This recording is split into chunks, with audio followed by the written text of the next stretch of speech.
Değerli arkadaşlar, değerli dostlar, Zerdeş TV'nin yorum analiz programında tekrar bir aradayız.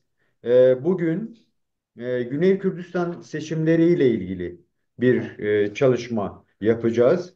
Bildiğiniz gibi 20 Ekim'de Kürdistan Bölgesel Parlamentosu'nun seçimleri yapılması düşünülüyor. Dolayısıyla şu an mevcut partiler seçime dair çalışmalarını devam ettiriyorlar.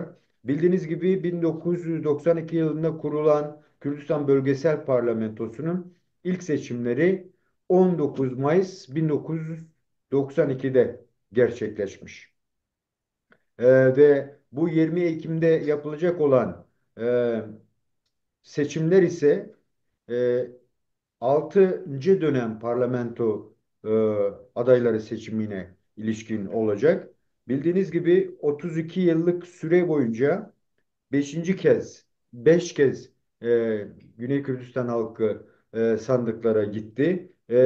Ve özellikle de İlk defa 19 Mayıs 1992'de 967.229 seçmenin katılımıyla bu seçim gerçekleşti.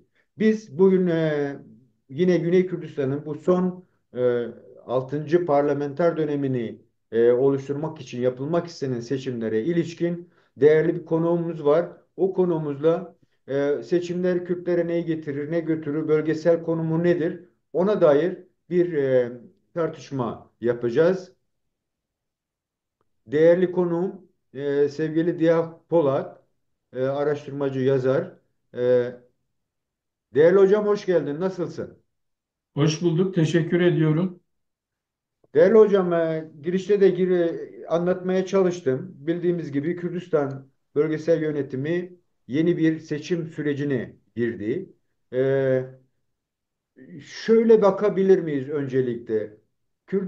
Güney Kürdistan'a baktığımız zaman sanki tam bir devletin seçiminden öte iki parçalı bir yapının ortak parlamento oluşturma gibi bir durum söz konusu. Yani işte Süleymaniye merkezi, Hevler merkezi, Başat iki partimiz var ama bunların dışında da yine Kürdistan bölgesinde farklı partiler de var.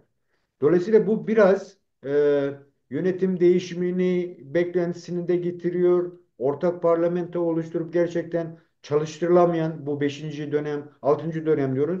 Bu 5 dönem sürecince sağlıklı bir parlamenter yapılanma gerçekleşmedi. Onun belki alt zemini atılabilir mi diye düşünüyorum. Bu konuda sizler neler söyleyeceksiniz hocam bize? Yani senin söylediklerini bir ölçüde tekrar etmek durumundayım. Evet, orası bir statü kazandı. Yani bir federe devlet haline gelmesi gerekirken tam olarak bu gerçekleşmedi.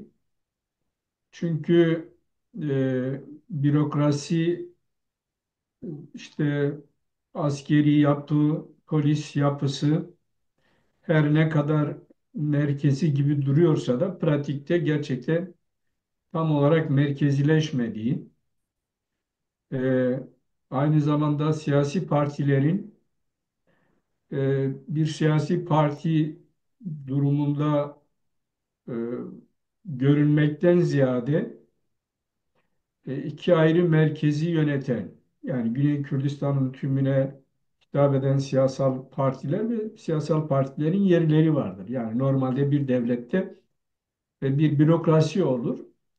Siyasal partiler de işte seçimlerle gelir, o bürokrasiyi yönetirler. Fakat tam olarak öyle olmadı. Onun sancıları hala yaşanıyor.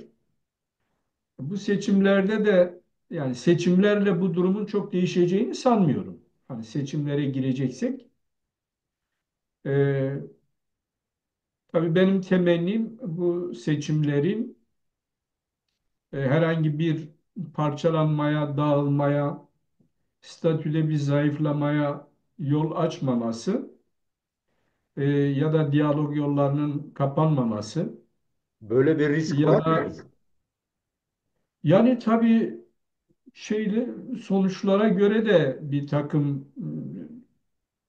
e, riskler var. Ama yani sonuçlar diyelim ki tırnak içinde makul çıksa bile e, yani geçen 10 yıllara baktığımızda bu gidişatı değiştirmeleri lazım. Yani yeni bir tutum almaları lazım. Yani bu iki siyasal partinin yeni bir tutum alması lazım. Yeni aktörlerin ortaya çıkması ve o aktörlerin etrafında gerçekte bir federal devlet biçiminde e, devleti örgütlemeleri, merkezileştirmeleri ve kendileri de siyasal parti olarak faaliyetlerine geçmeleri lazım. Öyle konumlandırmaları lazım kendilerini. E, Dolayısıyla yani seçimlerin sonuçlarından ziyade anlayışın değişmesi lazım, tutumların değişmesi lazım. Bu işin böyle gitmeyeceğini tarafların görmesi lazım. Bu konuda söyleyeceklerim bunlar. Peki hocam, şimdi daha önceki döneme bakıldığı zaman bu seçimlere gidilse bile Irak merkezi hükümetinin de etkisiyle, biliyorsunuz, hem yereldeki temsiliyeti arttırmak için hem de belki de bu iki partinin tekrar bir araya gelebilmesi ve düşündüğünüz anlamda federal bir yapıyı oluşturmak üzere bu kotalar sistemi de getirilmişti.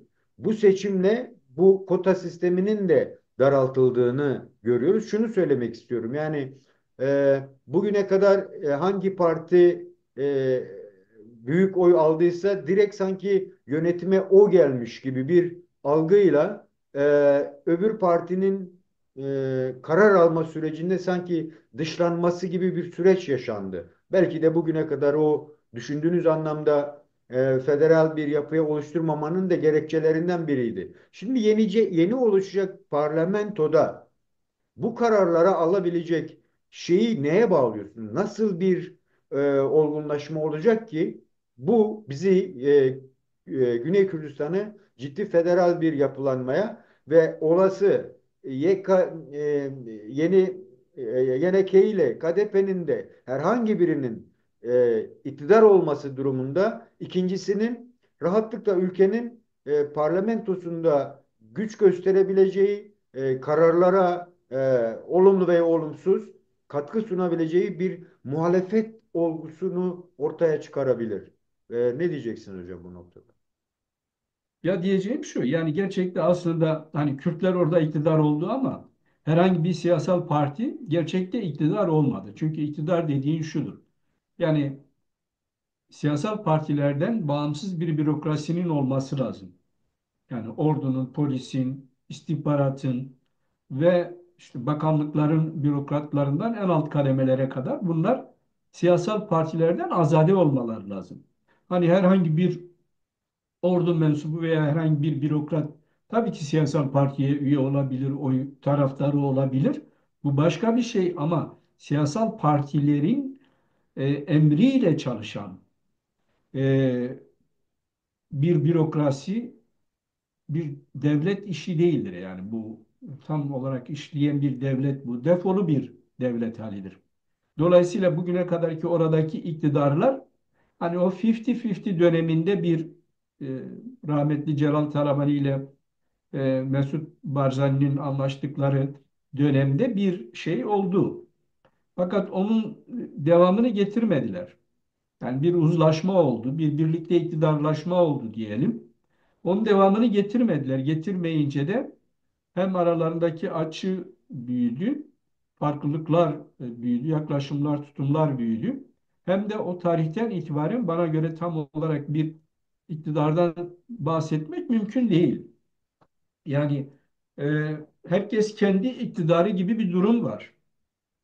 E, Özellikle Süleymaniye ile Hevler arasında işte bir tarafta Yeneke, bir tarafta ise Kadape iktidardır. Yani tırnak içinde iktidardır. Bir Kürdistan iktidarı değil, bölge iktidarları gibi duruyorlar. KDP her ne kadar işte birinci parti olmanın bir takım avantajlarını kullanarak gene Kürdistan'a hitap etme ve iktidar olma ve bir takım tedbirler, bir takım tasarruflarda da bulunduğu yani iktidar benim adına. Ama gerçekte bu tam olarak gerçekleşmedi. Gerçekleşemez de. Çünkü o şekilde olmaz yani. tutum değiştirilmesi lazım. Siyasal parti olarak kendisini konumlandırması lazım ve devleti devlet olarak bir devlet bürokrasisinin nasıl şekillendirileceğine dair onların herhalde e, çok geniş bilgileri vardır. Yani şey çağında değiliz yani 19. yüzyılın veya 17. yüzyılda falan değiliz yani 18. yüzyılda değiliz. Dolayısıyla e, bunu görmeleri lazım. Yani bu şekilde yürümüyor. Sanıyorum kendi şeylerinde, içlerinde şöyle hesapları vardı. Biz bir tarafı bitiririz, şu veya bu şekilde öbür tarafın ayağı takılır, yıkılır. Nitekim bir ara mesela Goran'la Yeneke'nin ayrışmasında öyle hevesler de Kadape tarafında doğmuş olabilir. Yani öbür taraf dağılıyor ve dolayısıyla iktidar bize geçer, biz devleti şekillendiririz.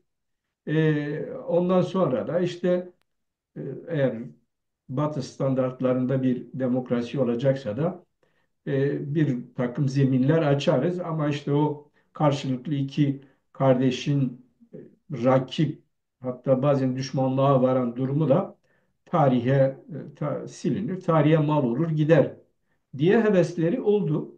Ama bunun gerçekçi bir şey arzu olmadığı yani sadece hayalden ibaret kaldığı onun gerçekleşmeyeceği. Çünkü şu yani içinde bulundukları konjektür itibariyle şimdi tarafların e, ilişkileri var. Hem uluslararası ilişkileri var, hem bölgesel olarak devletlerle olan ilişkileri var. Hem de tarafların kendi tabanları var. Dolayısıyla burada şey mümkün değil. Yani bir tarafın bir tarafı tasfiye etmesi, silmesi mümkün değil. Doğru olan tutum uzlaşmadır. Kendilerini siyasal parti statüsüne, konumuna çekme ve devleti de bağımsız insan şeylerden oluşturmak. Yani bir bürokrasiden oluşturmak. Bunu batılı devletler de bunu gördükleri için e, son yıllarda özellikle dayatıyorlar. Yani özellikle peşmerge kuvvetlerinin birleştirilmesi ve siyasal partilerin emrinden çıkarılıp devlet mekanizmasının unsuru veya askeri gücü haline getirilmesi için yol odur yani. Polisin de, istihbaratın da, bütün bürokrasinin de siyasal partilerden değil, devlet mekanizmaları bir hiyerarşisi, devlet mekanizmasına dair bir hiyerarşisinin olması lazım. Siyasal parti iktidara geldiği zaman bu bürokrasiyi ve daha doğrusu devleti yönetir kendi siyasal anlayışına göre. Ya da iktidara gelemiyorsa koalisyonla yönetir. Ama o durumda da şu olmaz yani e, partiye bağlı bir bürokrasi değil, sadece o partinin programını uygulayan bir bürokrasi olur. Yani bu rejim siyasal rejimler böyle işler.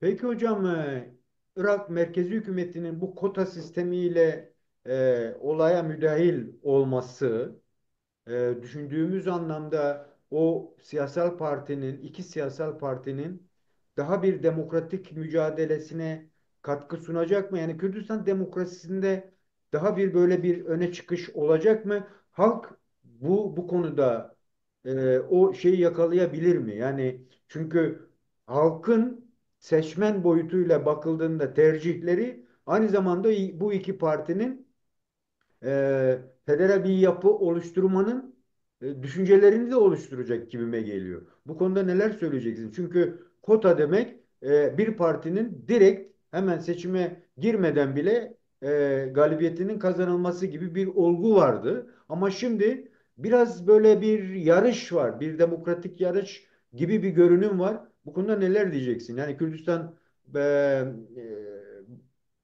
şeyinden demokrasisinde bir değişim olma ihtimali var mı? Ya o zaten çok fazla bir şey değiştirmiyor. Yani diyelim ki birkaç sandalye avantaj sana getirebilir. Birinci parti gibi bir konum sana kazandırabilir ama çok fazla bir şey değiştirdi mi? Hayır değiştirmedi. Bana göre şimdi de çok fazla bir şey değiştirmeyecek.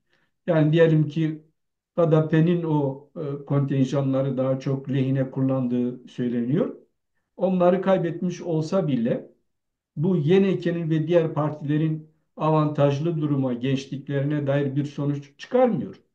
Bana göre bu seçimlerde de yine bir denge olacaktır.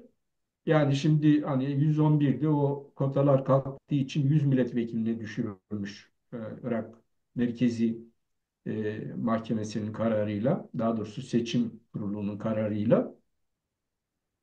E, Yani burada 75-80 arası yine KDP ile YNK arasında paylaşılacaktır. Öyle görünüyor yani. Geri kalan 20-25 milletvekili diğer küçük partiler arasında paylaşılacaktır. E, Yani diğer küçük partiler bu taraflardan biriyle hareket etse bile yine sonuç değişmiyor. Buraya sen iktidar, ben iktidar oldum ve diğer parti artık elini bürokrasiden çeksin, bütün elinin altındaki bürokrasiyi ve normal demokrasilerde partilere ait olmayan bütün işte unsurları ekonomiden tut e, askeri veya diğer unsurlara kadar merkeze devretsin gibi bir durum ortaya çıkmaz. Esas Neden hocam yeni parlamento seçildiğinde karar evet, alma sürecinde bu söylediğiniz anlamda en azından ikili yapıyı reddedip federal bir şey kararı alınamaz mı? Bunu şeyle bağlantılı olarak düşünebilir miyiz? Yani bu sömürgeci devletlerin işte merkezi hükümetin diyelim, Pezeshkian'ın gelişi diyelim, Türkiye'nin şu an oradaki işgali diyelim. Bu bu yapıyı nasıl etkiler? Yani bunlara karşı bir çıkış gösterme olanakları yok mu Güney Kürdistan siyasetinin? ya bu dediğim faktörler etkileyebilir ama esas belirleyici olan orada bir tutum değişikliği. Yani devletin nasıl olması gerektiği ve siyasal partilerin kendilerini nasıl konumlandırmaları gerektiğine dair bir İşte onu diyorum, ilkesel parlamentoda böyle bir karar ilkes- alınamaz mı? yani alınsa bile uygulanamaz. Neden? Çünkü gerçeklik var, orta yerde bir gerçeklik var. Yani mesela geçmişte düşünelim ki YNK üçüncü parti durumuna düştü. Goran ikinci partiydi. Evet. YNK üçüncü parti durumuna düştü. Ama ne oldu? Yani YNK'nin denetimi altındaki bürokrasi, bölge vesaire askeri güçler hiçbir değişiklik olmadı. Gerilim devam etti. Dolayısıyla mesele orada değil. Yani parlamentoda çoğunluk oluşturmakla ya da parlamentoda da nasıl çoğunluk oluşacak o da bir şey. Yani çünkü taraflara baktığımız zaman küçük partilerin 4 ile 5 veya bilemedin 6 oyları oluyor. Şimdi bir de o YNK'den ayrılan şeyin Bafil Talaban'ın kuzeninin bir galiba bir Evet. miktar oy alma durumu olacaktır. Yani sonuçta e, onlar da eğer bir taraf olacaklarsa ya bir taraf mesela hem Gırti denen İslami Parti'nin e, Türkiye bağlantısı da var. HDP ile birlikte davranacak açıktır. Hı.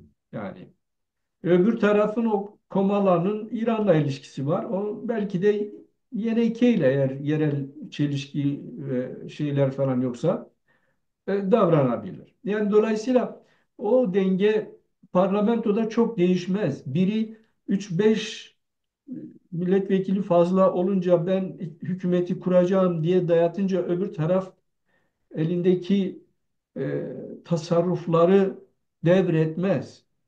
Peki hocam, İlke, Irak Merkezi Hükümeti'nin almış olduğu bu parti kapatmalar, 3 tane parti kapatıldı biliyorsunuz. E, evet. e, Daha çok Şengal merkezli.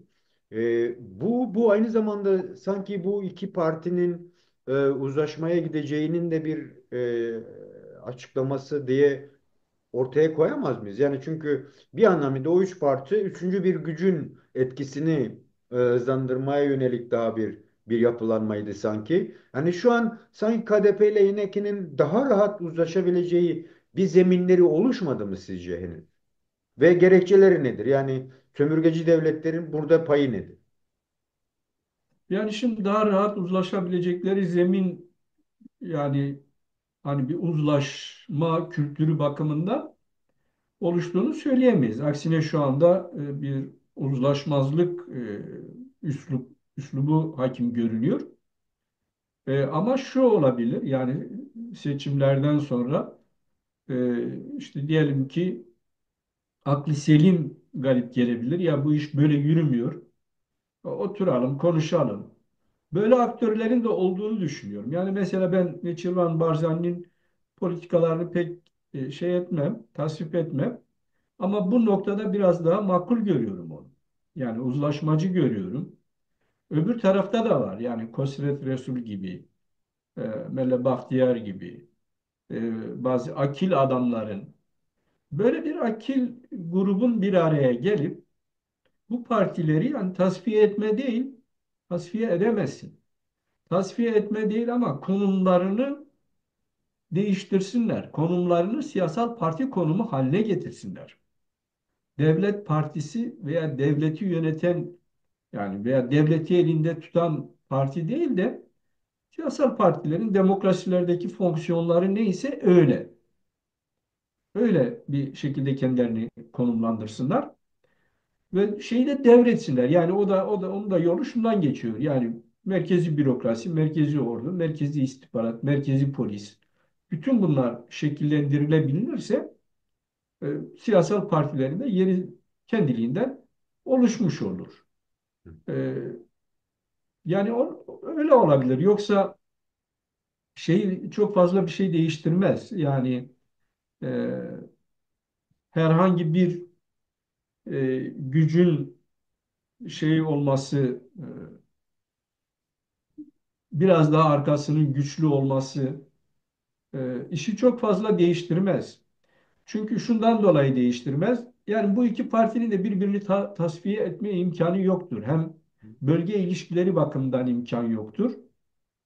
Hem uluslararası ilişkiler bakımından imkanı. Ben de ben bir hani bir Türk milliyetçisi olarak şunu söyleyebilirim. Ben de bu iki partinin bugünkü durumda bu halleriyle tasfiye olmalarını çok Kürtler için ya da bizim Güney Kürdistan'daki koşullar için, durum için çok hayra olmayacağını düşünüyorum. Çünkü şudur, yani partiler doğal yollarla tasfiye olurlar, gerilerler. Yani siyasal programları, ideolojik felsefi durumları itibariyle toplum içinde karşılık bulurlarsa devam ederler, bulmazlarsa gerilerler veya tasfiye olur giderler. Doğal olanı budur. Ama o şekilde değil de bu şekilde bir karmaşaya yol açabilecek herhangi bir zayıflama, herhangi bir dağılma, parçalanma Kürdistan için iyi olmaz. Mesela diyelim ki şimdi ben görüyorum sosyal medyada işte yani HDP'nin e, acaba dağılıp gitmez mi bu seçimler vesilesiyle falan dağılıp gitse çok iyi koşullar Kürtler için oluşur diye düşünen insanlar var. Öyle hayal eden insanlar var. Aksine öyle bir durum olduğu takdirde başta Türkiye Cumhuriyeti Devleti'ne alan açılır. Ve Kürtlerin oradaki statüsü tartışma konusu haline gelmeye başlar. Yani onlar çok tehlikeli durumlardır. Onun yerine onların parçalanması, dağılması, o anlamda bir zayıflaması, daha başka anti-Kürt kesimlere alan açılması yerine o partileri uzlaşma yönünde ve o partileri gerçekten siyasal parti gibi davranma yönünde zorlamak lazım. Doğru tutum odur yani. Peki hocam, tam da bu noktada aslında belki de tam zamanı geldi. Şimdi Türkiye'nin oradaki işgalci yapısının KDP bağlantılı. Dolayısıyla o Güney Kürdistan'daki parçalılığın sadece kendi işlerinde veya kendi tutumlarından kaynaklanmadığı ve çevreledikleri sömürgeci devletlerin de katkısı bunu büyüttüğünü görüyoruz. İşte Pezişkian'ın ziyareti, Erdoğan'ın ziyareti, bunlar hatta Türkiye'nin çok ciddi bir baskısı var. Yeneke'yi de bir araya getirme, ama hangi koşullarda onu bilmiyoruz açıkçası. En azından ben bilmiyorum. Dolayısıyla o parçalılığın devamını sürdüren şeyler de var, sömürgeciler de var. Bu noktada yani KDP'nin veya YNK'nin bitmesinden çok ki YNK'yi çok öne çıkarmaya çalışıyor bazı çevreler. Sadece bu şeyle ilgili değil ama yani sosyal medya üzerindeki durumla değil, yerelde de öyle. Öbür genel bakışta da öyle bir görüntü var. Böyle baktığımızda yani Türkiye neden KDP'yi bu şekilde yanı başında tutmak istiyor? İran neden YNK'yi yanı başında tutmak istiyor ve bunların ikisi de merkezi yönetimle ortaklaşarak bunu yapıyor. Hani bu karmaşayı nasıl çözümleyecek? Kürtler nasıl ele almalı sizce? Buna fırsat veren Kürtlerdir. Yani kendi aralarında uzlaşmayınca ve birbirlerini tehdit eder duruma düşünce dışarıdan desteklerle konumlarını güçlendirmeye çalışıyorlar. Biri bir sömürgeci devlete e, bir devletle ilişkiye girdiğinde öbürü ben de öbürüyle ilişkiye girip bir denge sağlamaya çalışıyor. E, Biz yani sebep oluyoruz bu tür durumlara. Yani daha doğrusu somut olarak konuşursak Yenike ve Kadape sebep oluyor. Ve bu da çözüm değil. Kendileri kaybediyorlar. Kendileri çevredeki sömürgeci devletlerin tasallutu altına giriyorlar. Hegemonyası altına giriyorlar. İnisiyatifleri kırılıyor. E, Bunu değiştirmeleri lazım. Yani bu da yine şeyden geçer. Kendi aralarında uzlaşma ve birleşmeden geçer. Bütün uluslar öyle davranıyorlar. Hı hı. Yani e, ne kadar rekabet içinde olurlarsa olsunlar herhangi bir ulusal durumda, herhangi bir ulusal tehlikede bütün uluslar e, siyasal partilerle, sivil toplum kuruluşlarıyla bir araya gelirler ve dışarıya karşı birlikte hareket ederler. Bunların da öyle yapması lazım. Yani şimdi e, ne Türkiye yani gerçekte şudur. Mesela Türkiye'de, İran'da hani deyim yerindeyse Kadape'den ve Yeneke'den e, daha gerçek durumu daha iyi görüyorlar. Mesela Türkiye her ne kadar KDP'ye dayanarak orada mesafe almaya çalışıyorsa da Yeneke'yi bu işe katmadığı takdirde çok da fazla ileriye gidemeyeceğini biliyor. Mesela Türkiye'nin hedefi nedir? Orada esas olarak Musul, Kerkük'e inmek, bir biçimde orada bir hegemonya kurmak, orayı kendisine bağımlı hale getirmektir. Ama bunu Yeneke olmadan yapamayacağını biliyor. İran da öyle. Geçenlerde mesela işte Pezeşkiyan'ın şu anda görüntülerde görüldüğü gibi gelip işte KDP ile görüşmesi, tekrar bir takım İran'la KDP arasında ilişkileri düzeltmesi, İran'da görüyor. Yani KDP ile uzlaşmadan bölgede adım atamayacaklarını, ilerleyemeyeceklerini görüyorlar. Onların gördüğünü bizim partilerimizin görmesi lazım. Yani kendi aralarında uzlaşmadığı takdirde mesafe alamayacaklarını görmeleri lazım. Evet. Bir araya gelirlerse yani birbirlerini korkutma, tasfiye etme, ortadan kaldırma politikalarından vazgeçip birbiriyle uzlaşma yönünde, birlikte hareket etme yönünde hareket ederlerse o zaman bu dış güçlere bu kadar e, şey açmazlar, alan açmazlar. Mesele buradan kaynaklanıyor. Yani mesela KDP'nin son yıllardaki son derece tehlikeli ve yanlış tutumu biraz da dışarıdan yani içeriden daha doğrusu dışarıdan derken e, yani içeriden aldığı tehditle ilgilidir. Tabii İran'ın da e, karşı tarafın arkasında olduğunu görerek bir nevi kendisini sağlama almak için böyle bir taktik izliyor. Öyle olunca öbür tarafta Türkiye tehdidi ortaya yere gelince daha çok İran'a sığınmak durumunda kalıyor. Ve Kürtler kaybediyor. Merkezi hükümet güçleniyor. Bölge yani daha doğrusu Güney Kürdistan karşısında. Ve merkezi hükümet pek çok noktada kendisini güçlendiren adımlar attı ve Güney Kürdistan inisiyatifini pek çok bakımdan da kırdı. Evet. E, Yani bunları hepsini görmeleri lazım Kürdistan'ın akil insanlarının. Ben görebileceklerine en azından umuyorum yani. Peki hocam, bu sömürgeci ülkelerin bu tür rahat iletişimleri, yani işte Pezişkyan Bağdat'a geliyor, bir devlet. Devletin de tamam, anayasasında yerli bir yeri var.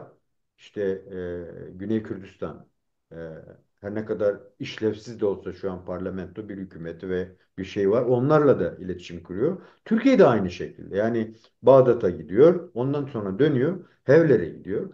Farklı tutumlar var tabii. Her ikisinde de burada. Bunların bu kadar rahat davranmasının bölgede dünya hakimiyetini elinde bulunduran ülkeler bazında bakıldığı zaman e, yani buna yol mu açıyorlar, izin mi veriyorlar, yoksa teşvik mi ediyorlar? Bu biraz şeyi getiriyor. Çünkü eğer kendi başınalarsa Kürtlerin işi daha zor gibime geliyor. Kendilerinin karar alma olasılıkları gittikçe düşüyor. Bu konuda neler diyeceksin hocam? Yani o şey bakımından mı soruyorsun? Uluslararası büyük Dengedeki güçler ne bölge diyor buna? bölge güçleri itibariyle mi?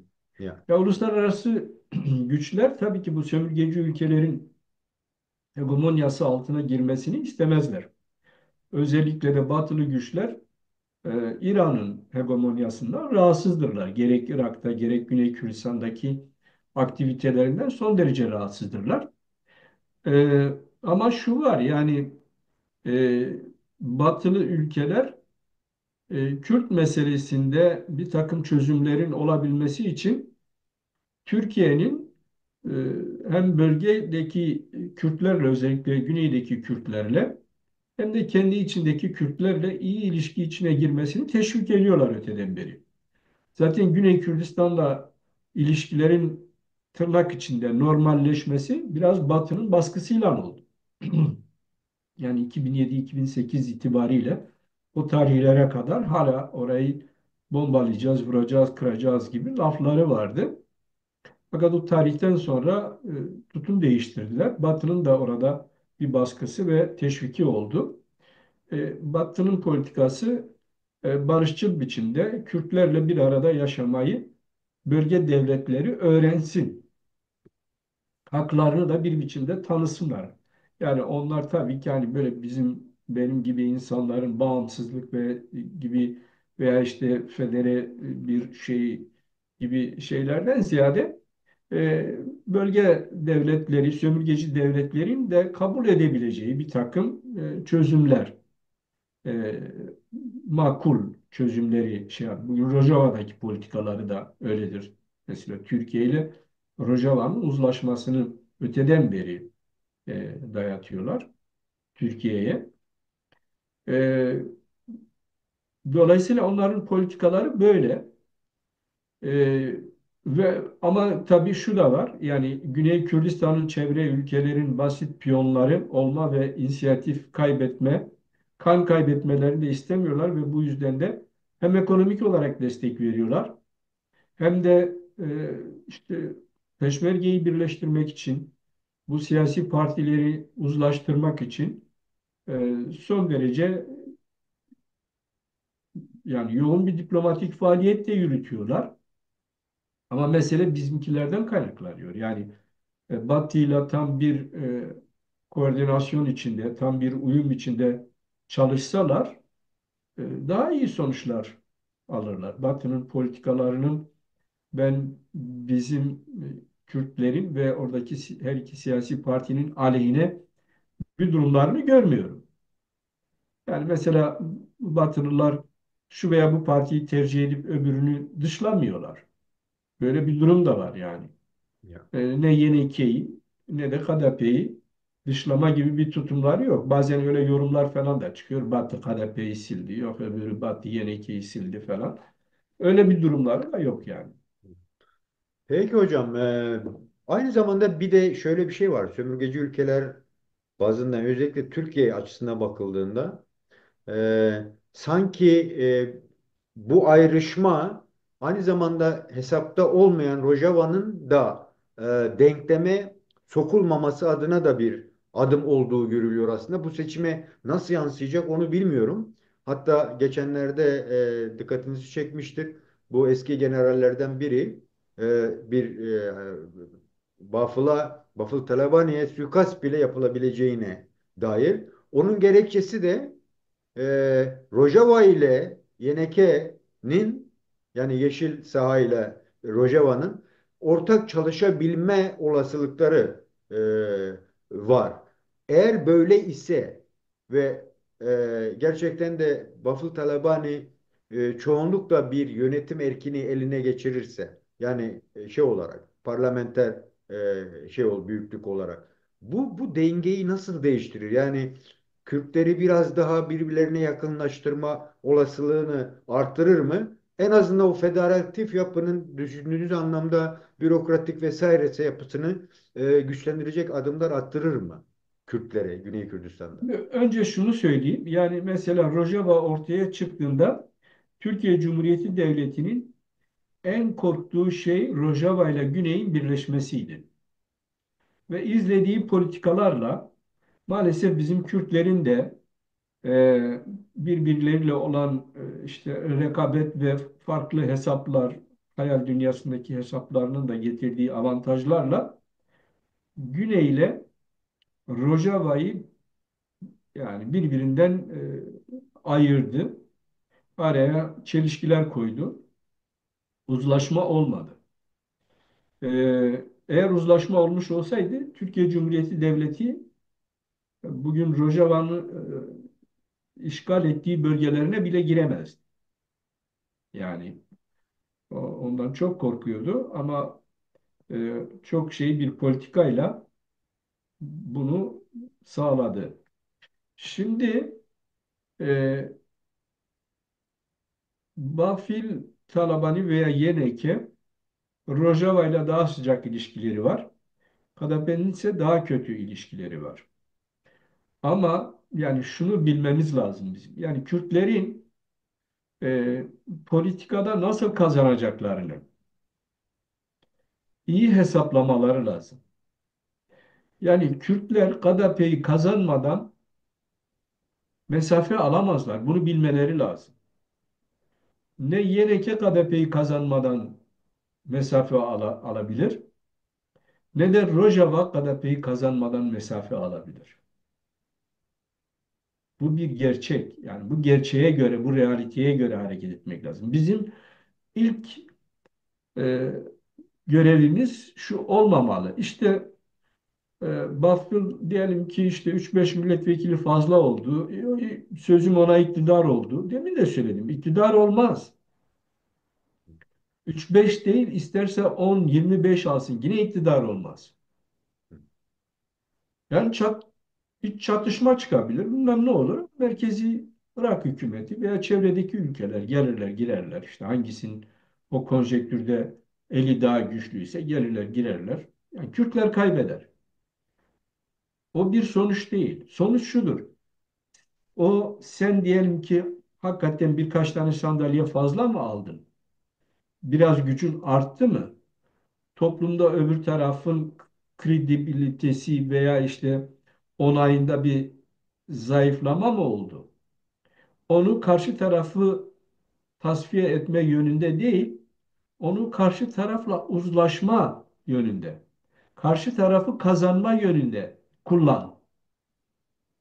Rojava'nın da öyle yapması lazım. Yani Rojava'nın da şimdi diyelim ki bazı şeylerde, bazı yorumlara bakıyorum. İşte diyorlar en fazla bu seçimlerde KDP şeyi kaybedecek. Hem sandığa gitmenin azalacağını. Ben öyle zannetmiyorum da. Hı hı. Hem de işte oy kaybedecek vesaire falan diyorlar. KDP sadece o kontenjanlardan gelen avantajlarını kaybedebilir. Yoksa ben fazla bir kayıplarının olacağını sanmıyorum. Öyle bir iki milletvekili çünkü şimdi yeni bir dağılım da var işte. Halepçe 4 seçim bölgesi Evet, biçiminde şu anda şey yapılıyor.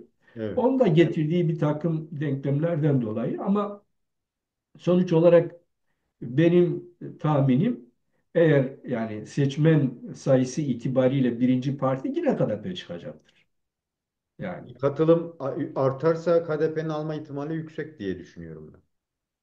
yani seçmen sayısı itibariyle diyorum ama milletvekili sayısı itibariyle kesin bir şey söyleyemem. Fakat seçmen sayısı itibariyle çünkü DUOK gibi, Hevler gibi daha geniş bir nüfusa hitap ediyor. Dolayısıyla e, güç de var elinde. Yani hem sermayeden gelen seçimlerde sermaye çok rol oynuyor. Yani e, öyle bir gücü de var. Hı hı. E, Sandığa gitmede çok düşme falan olacak diyor. Ben sanmıyorum. Çünkü bu rekabetin yarattığı bir şeyden dolayı partiler özel olarak seçmenleri biraz daha fazla taşımaya çalışacaklardır. Çok büyük bir düşüş olacağını sanmıyorum. Sonuç olarak şunu söyleyeceğim. Yani bu analizler doğru olsa bile, yani diyelim ki KDP hem seçmen sayısında birinci parti çıkmadı, yani aldığı oylar itibariyle, hem de milletvekilliğinde birinci parti çıkmadı. O zaman KDP'yi tasfiye etme yönünde bir politika mı izlemeliyiz? Bu çok yanlış olur Kürtler bakımından. Öyle bir görüngü var mı hocam? Ya, yani bana göre şu anda benim apocu hareket diye tarif ettiğim ki bunun bir kısmının içine Rojava da giriyor. Rojava'da tümü olmasa bile bir kısım güçlerle Yeneke e, böyle bir hevesi var yani. İşte iktidar olacağız, siz gideceksiniz, şu olacak, yıkılacaksınız bilmem ne gibi bir üslup da var.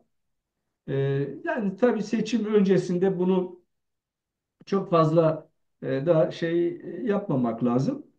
Seçim öncesinde bu tarz sert üslup hani seçmeni harekete geçirmek birazcık ateşlemek bakımından belki de kullanılıyor olabilir. Ama umarım seçim sonrasında bu anlayış devam etmez. Bu üslup devam etmez.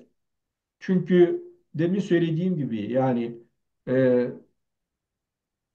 güç kazanan taraf KDP'yi kazanmayı esas almalıdır. Tersi de Peki doğru. öyle diyorsunuz ama zaten KDP bu noktaya gelesiye kadar ve bugün bile aldığı kararlar ve attığı adımlarla zaten kendisini dayatma gibi bir durumu var. Bir, işte Türkiye ile ortaklaşa hareket edip e, e, bilemiyorum tabii, ısrarla kendi parçasına sahip olma isteğimi ben oraya henüz çözmüş değilim. Yani ama aklımıza eski şeyler de geliyor. Yani Irak'la İran'la birlikte olup işte Süleymanları, Kerkük'ü geri almaları, Hevreler bilmem, yani biliyorsunuz geçmiş dönemin iki parti arasındaki şeyi. Yani amaç buysa Hevler'de de bak Süleymaniye'ye bakıyoruz, o da Rojava'yla, ama Rojava'da da yine KDP'nin öncelediği atılan adımlarla mesela o seçimlerin ertelenmesi bile Rojava'da aslında oradaki KDP yörüngesindeki partilerin tam karar verme işleriydi. Katılmak istememeleri, işte protesto etme istekleri vesaireden kaynaklandı. Kuzeye bakıyorsunuz. Kuzeyde de aynı ağırlığı var aslında KDP'nin. Yani bu kadar ağırlıklı bir Kürt politikasını çevreleyen, belirleyen bir yapının. Şimdi siz herkes KDP'yi yok ediyor derken ben biraz ilgincime gitti yani açıkçası. Yani imkansız gibi bir şey. Öyle bir şey olamaz. Dolayısıyla KDP'nin sanki aslında o uzlaşma adımlarını atması gerekmiyor. Neden atmıyor? Ben sorayım size. Neden bu böyle Ben yüzeyde tutuyor? KDP'nin de şimdi ders çıkarması lazım. Yani şu oldu geçen özellikle rahmetli Celal Talaban'ın ölümünden sonra Gora'nın ortaya çıkmasıyla KDP ben şimdi bütün Kürdistan'ı na hakim olabilirim ve Yeneke'yi tasfiye edebilirim e, gibi bir takım heveslere girdi. İşte geçmişte de hani mesela meclis başkanını şeye sokmama gibi bir takım tutumlardan da yani iktidar benim burada, benim sözüm geçer şeylerine girdi. Fakat ama şunu görmüş olması lazım.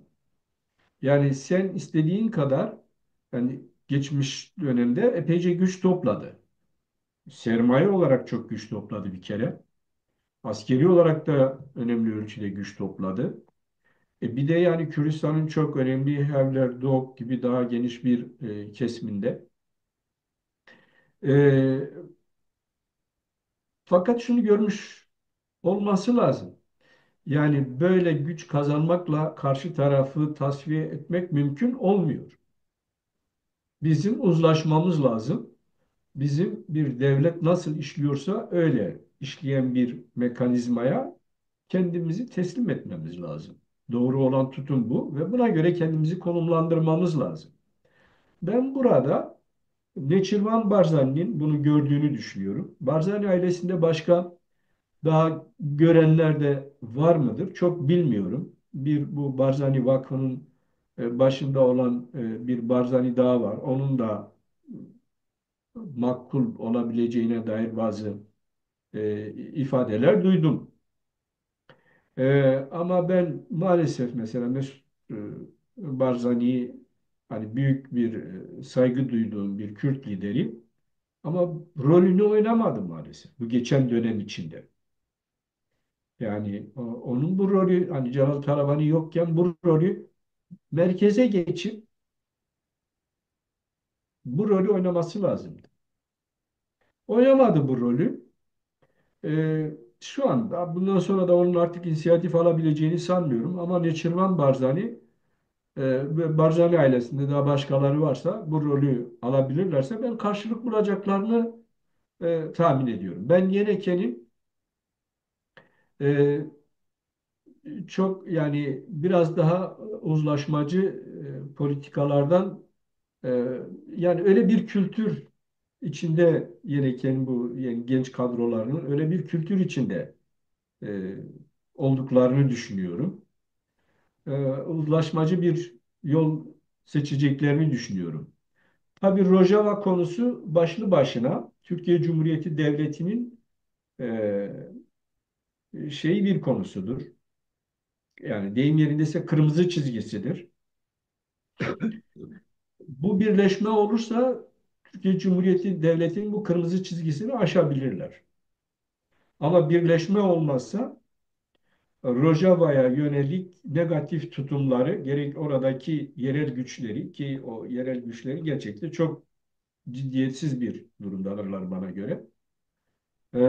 Gerekse de doğrudan doğruya Güney Kürdistan'dan o negatif tutumlar devam edecektir. Bu da iyi olmayacaktır. Bu bakımdan da Apocu Hareket'in de bu politikayı yani bence Apocu Hareket de geçmişte böyle bir şeye kapıldı. Yani KDP Rojava kuruldu. YNK var.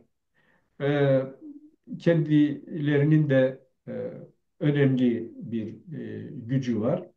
Dolayısıyla yani bu KDP'yi tasfiye etme imkanı var ve belki bu yol daha doğru olur. Yani zayıflatma ve tasfiye etme. Ama bunun çıkar yol olmadığı, bunun hem Rojava'nın aleyhine işlediği, hem işte medya savunma alanı dedikleri bölgede kendi aleyhlerine işlediği, onların da görmüş olması lazım. Dolayısıyla onların da el uzatması lazım. Yani bu hain main vesaire falan bu tür şeylerden vazgeçmek gerekir. Bütün Kürtler kardeştir. Kürtler kardeştir politikasına gelmek lazım. Çizgisine gelmek lazım. Ve bütün Kürt partileri kardeştir.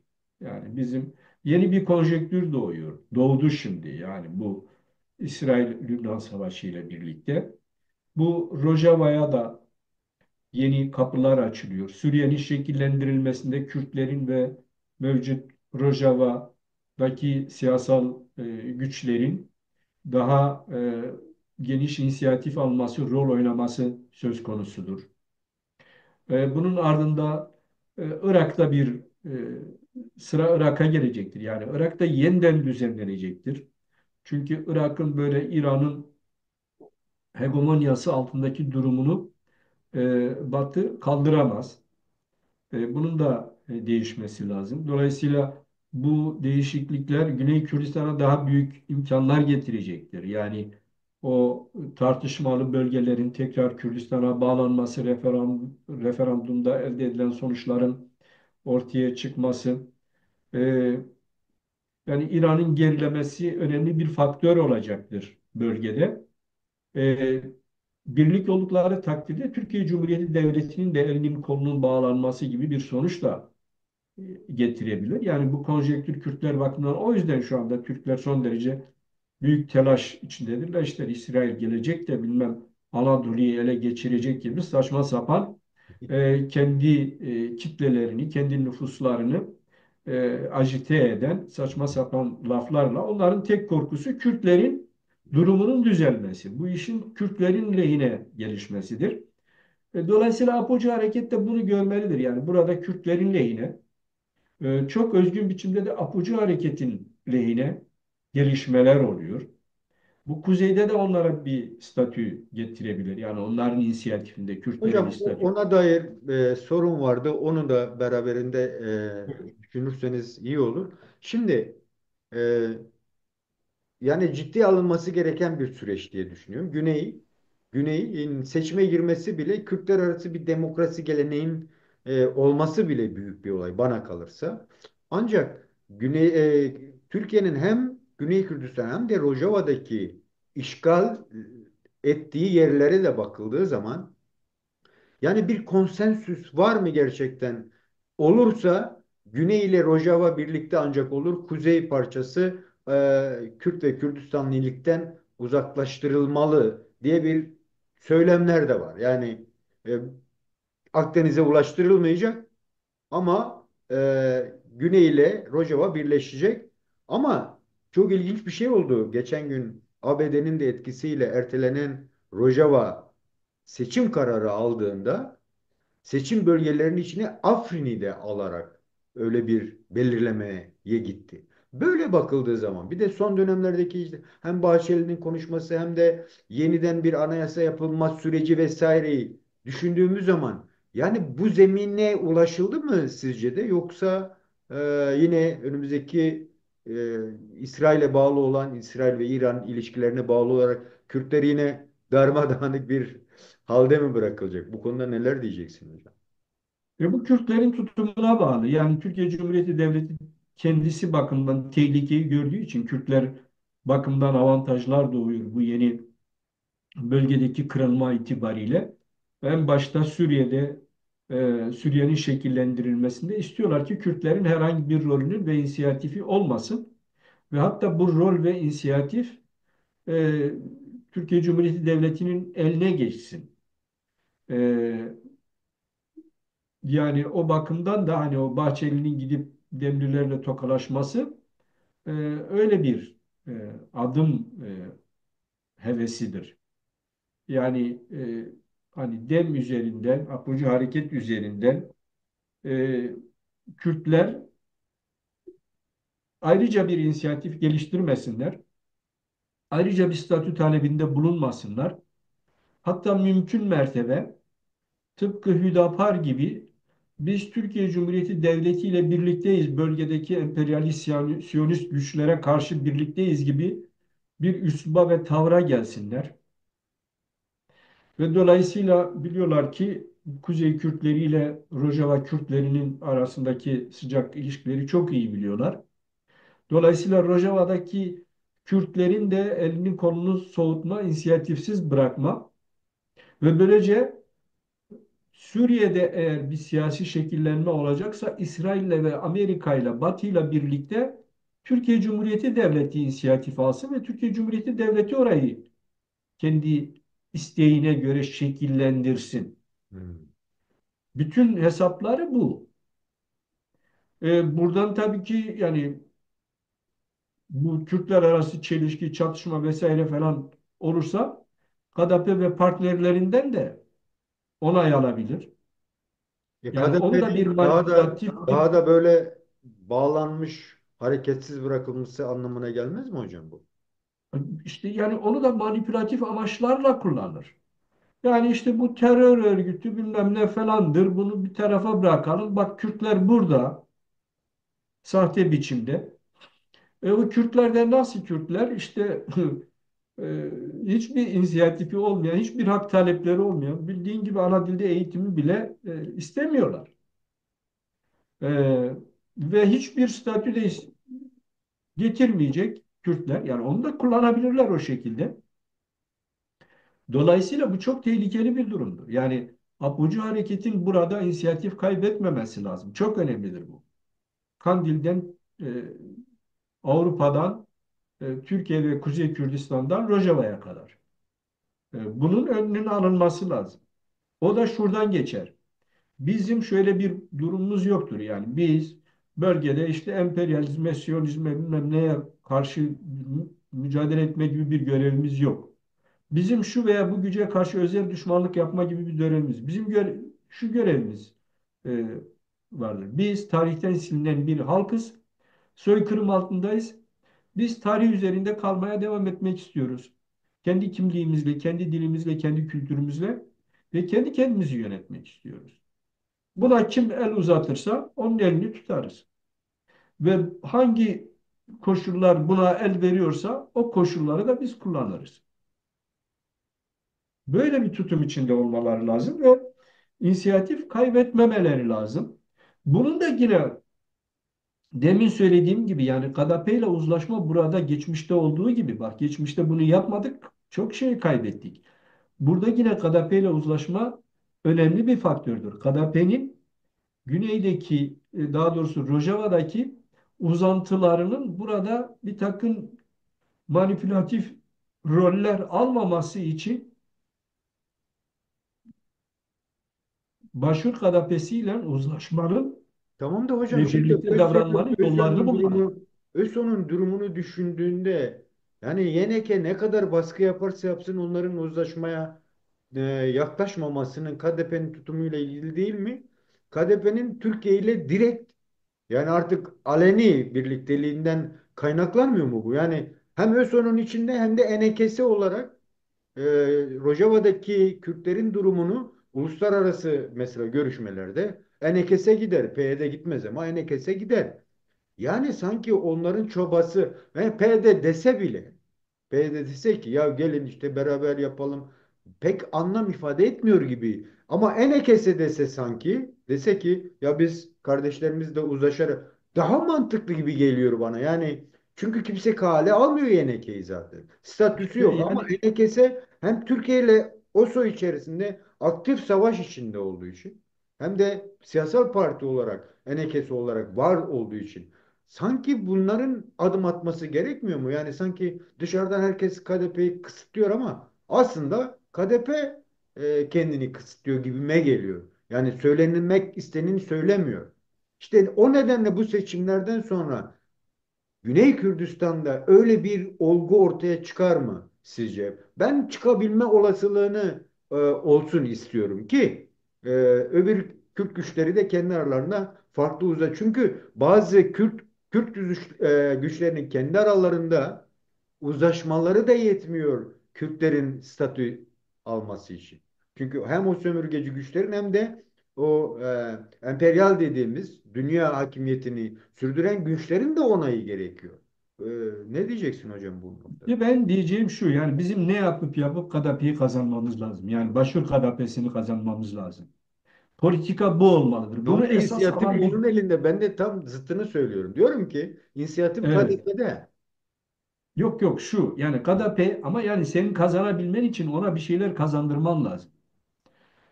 Benim seni kazanabilmem için sana bir şey kazandırmam lazım. Sen bakacaksın ki yani ne bileyim işte Kanada'da mısın, Amerika'da mısın? Amerika'yla, Kanada'yla değil de işte diğer Polat'la birleştiğimde daha fazla kazanıyorum. Kanada'da 100 bilmem dolar kazanıyorum. Diğer Polat'la 150 dolar kazanıyorum. Bunu görmesi lazım. Hani para üzerine konuşuyoruz da Hı hı. burada siyasal iktidar, siyasal alan. Yani KDP'nin, Güney KDP'sinin şunu görmesi lazım. Ben Apocu hareketle ve YNK ile birlikte davrandığım takdirde hem Güney Kürdistan'da hem Rojava'da hem Kuzey Kürdistan'da daha ferahlıyorum, genişliyorum, rahatlıyorum, imkan kazanıyorum. Ben bastırılmıyorum, ben daraltılmıyorum, ben tasfiye edilme tehlikesiyle karşı karşıya değilim. Bir kardeşlik eli var ortaya. Bunu görmesi lazım. Bizim bunu göstermemiz lazım. Bu olayda kilit bu bakımdan KDP'dir. Yani bakın iki şey vardır. TC HDP'yi kullandığı ölçüde gerek Rojava'da gerek Başur'da işgal hareketine kalkmayabilir. Ama kullanamadığı takdirde ikinci opsiyonu onların hem Güney Kürdistan'a yönelik hem Rojava'ya yönelik işgal planları vardır. Ama tabii bu öyledir diye şey olmayacaktır. Yani çünkü uluslararası güçler bunu kesinlikle tasvip etmezler. Ve bugün İsrail'de bölgedeki yeni düzenlemede aldığı inisiyatifle buna müsaade etmez. Çünkü onların Halep'ten Musul Kerkük'e kadar bir işgal politikalarının sonucu hem Arap devletleri için bir felakettir hem de İsrail için bir felakettir. Batı da bunu kabul etmez. Dolayısıyla öyle bir planları var ama e,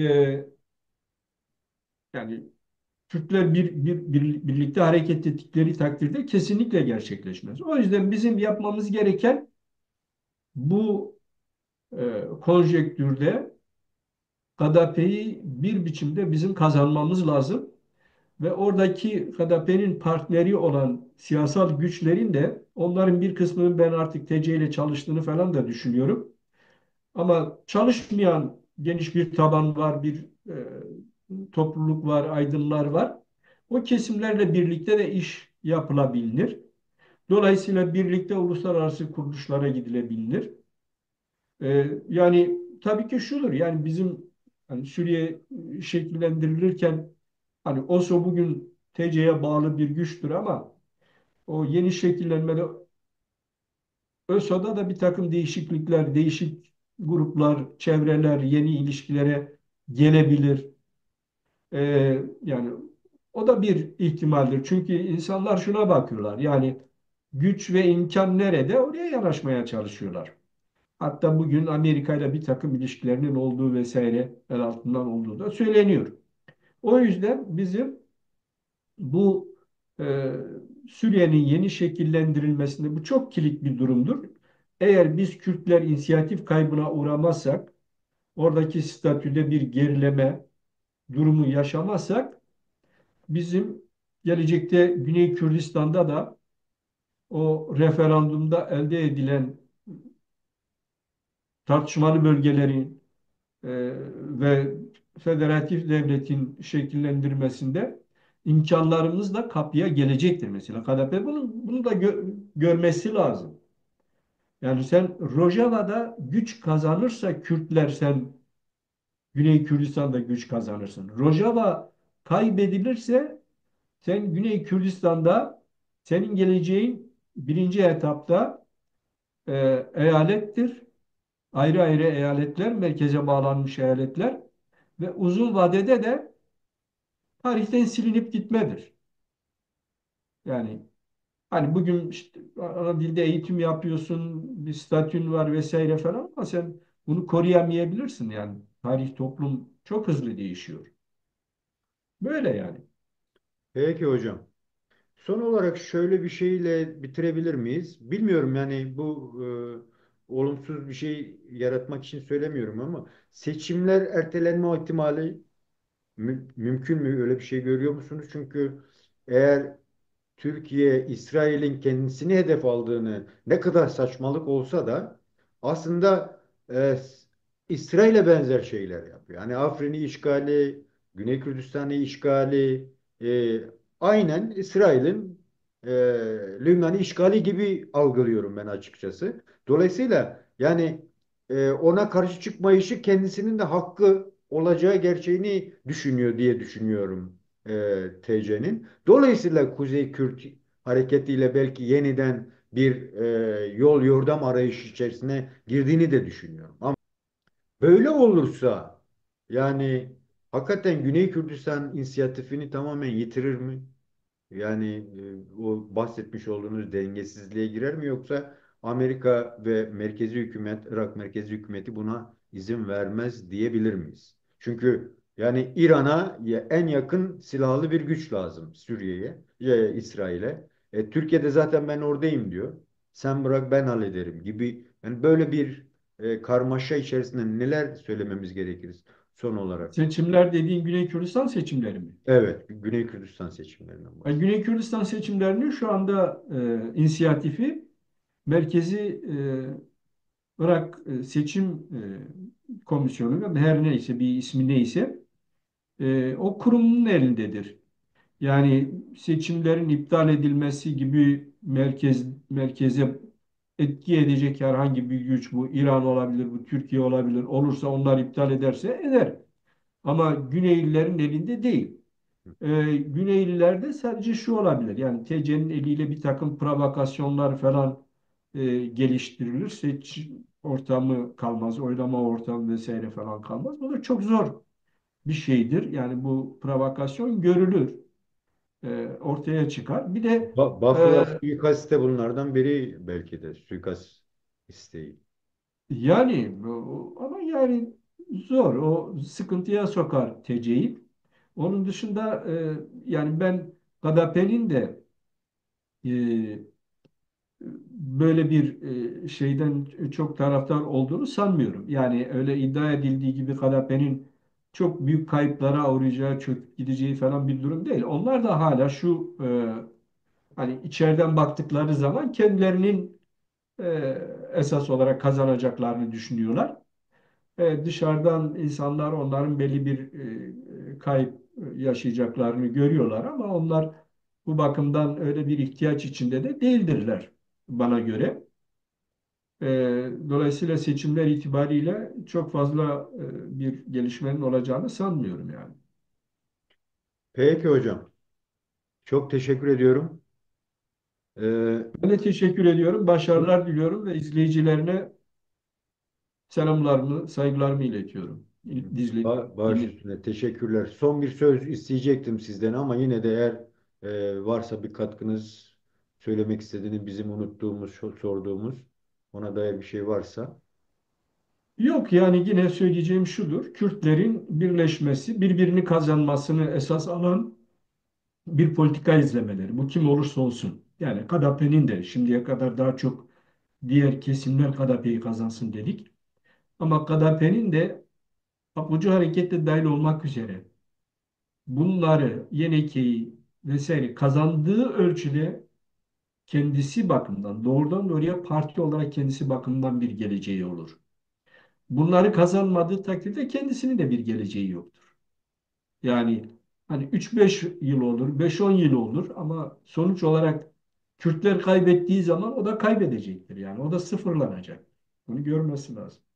Dolayısıyla kuzeydeki KDP taraftarlarının da hani anti-Apoculuk, düşmanlık vesaireden ziyade ya da anti-yenekecilik, son derecede anti-yeneke işte hain, main bilmem ne falan şu bu. Onun yerine kuzeydeki hani biz Türkçe konuştuğumuz için kuzeydekiler bizi dinleyeceklerdir.